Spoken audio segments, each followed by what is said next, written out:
have it. Boker Or, Bekiim Bahalacha, day 25. This is going to be Halacha Chet. Okay, this is Siman Mem Zayin, this is Birkat Torah. Although it's not necessary to recite the Berachot before one thinks about Torah subjects, we just learned that you don't have to say Birkat Torah for your thoughts. Meaning you could think in learning, but you don't have to say Birkat Torah. Shitat Gaon, yes. But according to Maran, you don't need to. So he says that is true only if he simply thinks in his mind. But if he wishes to read a Torah book, meaning he wants to learn by reading, but without saying the words, he does have to come and say the Birkat Torah, and he says Birkat Kohanim, and then he may learn in whatever book that he wishes. So here the footnote says 69. The Ben Ish Chai mentioned that according to some poskim, it is permissible to think in one's mind Torah subjects without saying the berachot, but it's not permissible to read a book even though you're not saying the words. I mean, Chata Aaron brought in the Kavach Chaim asserted that when someone studies a book, he invariably says the words occasionally, and therefore you still, meaning that many times you're reading and you don't realize once in a while you do say the words. So because you say the words and you're reading Torah, you're not allowed to. You have to actually say Birkat Torah. In the bathroom, if I think of Divrei Torah, I can. If it's no, you're not allowed to think of the Divrei Torah even in the bathroom. Even in the bathroom, you're not allowed to think of the Divrei Torah. Either way. Or whatever. You're saying, okay, fine, the shower. Okay, let's not get into shower, toilet, but you're not allowed, in the washroom, you're not allowed to think of the Divrei Torah. Sometimes, Rabbi, even you cannot help it. Which one? Rav Zalman ruled every person must take care to pronounce all the texts that he studies, at least to learn right enough for him to hear himself. This applies to the Tanakh, Mishnah, Talmud, when deep in thought, trying to decipher intricacies, right, of the material one is learning. However, it's not necessary to verbalize one's thoughts. Anyone who's able to verbalize what he studies, right, the text does not take the efforts to do so, is v'limatem otam, which means you have to learn them. Which means that this, the real way of learning Torah is saying it out loud. Some people, I come and I see them, they're just, no. The real way is mamash. You say it out loud. You say it. Because when you say it out loud, you remember it more. It's learning. It's not just, it has to be said like that. Rabbi Yaakov Emden brought down Elmaleh was ruled, it's not necessary to verbalize one's thoughts while analyzing the material one is studying. Analyzing Torah concepts of one's mind is considered genuine Torah study, and one must recite the berachot before, even if one does not verbalize one's monologue. The Shalom explained that it is impossible to read any Torah text, right, critically without back and forth discussion in one's minds. He cited proof from this from the Shibbolei Haleket, right, and to do with halacha, forbidding reading letters on Shabbat. The Ramah, however, seems to imply that the act of studying Torah text without verbalizing the words is not equal to the regular mitzvah of Torah study. Despite this, the Petach David cited a number of Achronim who ruled that one should not read a Torah text without actually saying Birkat Torah, and that's what the ruling of the Rishon LeZion is as well. So Rav Ovadia Paskin is not like that. I said, no, even if you're reading like this, you still have to say Birkat Torah beforehand and the psukim of Birkat Kohanim. Okay, halacha number 9. Shulchan Aruch ruled that it is necessary to say the berachot, Birkat Torah, before writing Torah material. So even if you're going to write Divrei Torah, you also have to say Birkat Torah, even if the person does not pronounce the words that he's writing.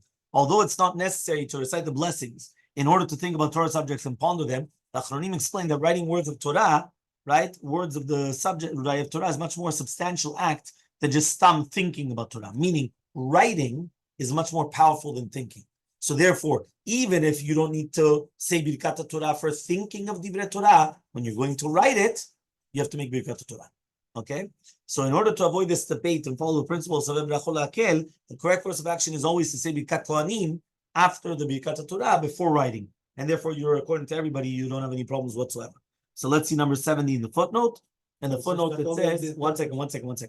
He says, writing Torah. So Rabbeinu David Abu Daham, he comes and he says it is. If someone wakes up early to write down his original thoughts before praying Shachrit, he first says Birkat Torah, although he's not going to verbalize what he's writing. And this is a ruling also of the Shulchan Aruch. Okay, so therefore you have the Rabbi David Abu Daham, one of the Rishonim, the Shulchan Aruch. The Bedek Abayit of Maran, he adds, see the words of the Agur. He writes down, look at the Agur. What does that mean? He says this refers to the Agur's ruling that it's not necessary to say Birkat Torah in order to think about Torah. So apparently Maran decided that these two rulings contradict each other. Writing the words, right, without verbalizing should be no different than thinking of it.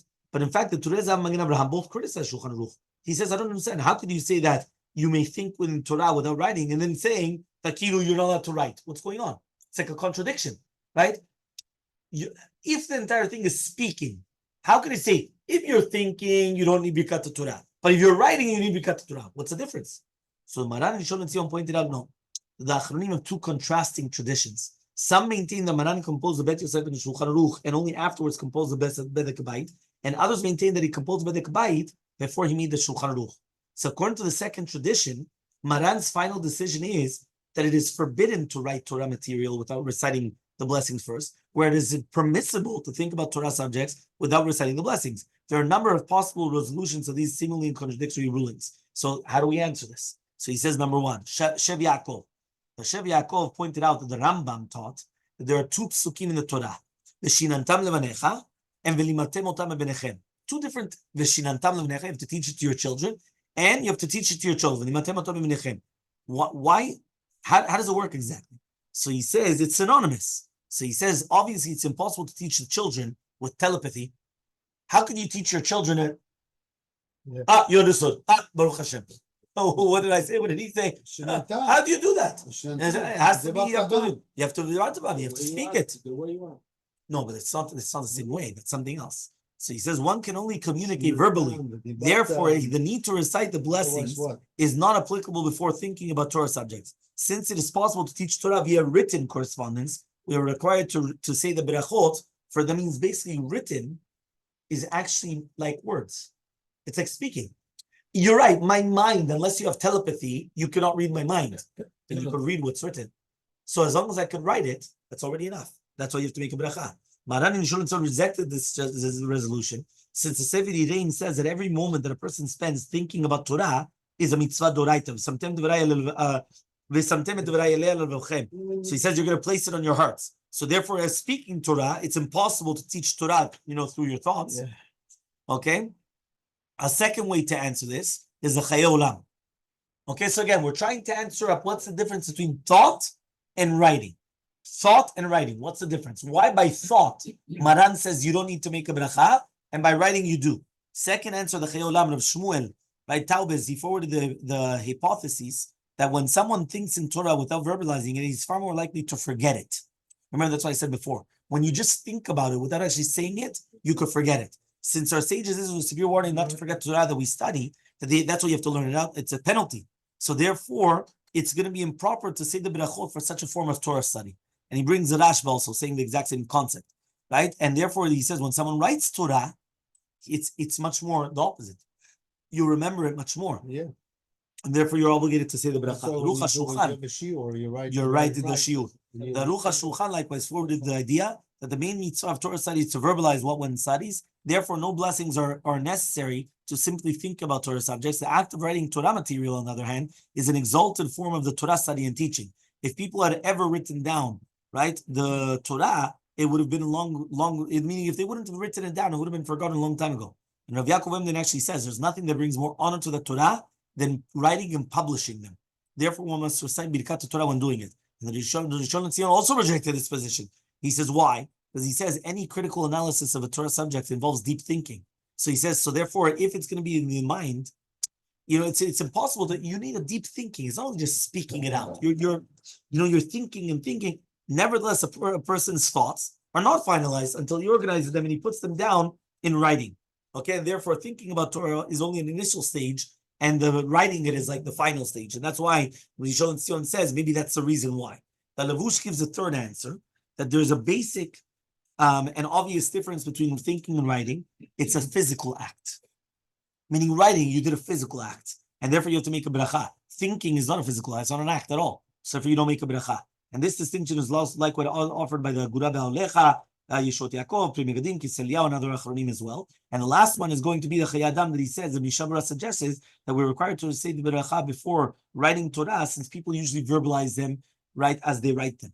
Meaning many times when you're writing, you're actually saying no, and you're actually writing, like for example, Sofer or all those things. Many times they're saying it and then they're writing down. So in practice, the Mishabra concluded based on the Magen Avraham and the Torah Zav and Rosh Zalman and other poskim that we must not rely on the Shulchan Aruch, and we must before writing, right, and begin writing after the making the brachot, unless we actually say Birkat Torah as well, meaning not like Maran, and then also look in the Biur Halacha as well. The Rishonim concur with this ruling based on business of brachot akel, especially important in the case of Maran. So he said wanted to say that listen, the Bedek Bayit and according to other authorities also as well. So therefore they wanted to say no, that even according to Maran, that you're allowed to do Birkat Torah on writing, you should still say Birkat Kohanim. Therefore, you for sure you will say Chuvah on that way as well. The Lichot Olam states that one must say the brachot over-study before writing about Torah material, but it's best to say the Pesukim, right? And this is inaccurate, for it implies that it's only best to do so. And really, Be'emet, he's actually saying that you do so. Most likely, Rav David Yosef, the author of Halacha wrote this entry in the Alichot Olam, especially since it matches his version of the Halacha in his Halacha Brura. The text of this Halacha, as it appears in the Yekut Yosef, is superior, which is more like accurate, as he's saying. So basically, he's trying to say that what was written in the Yekut Yosef and Shitat Rav Ovadia was a little bit better, was the way that was written in the Halacha Brura and in the Alichot Olam. The last Halacha, okay, is going to be number 10.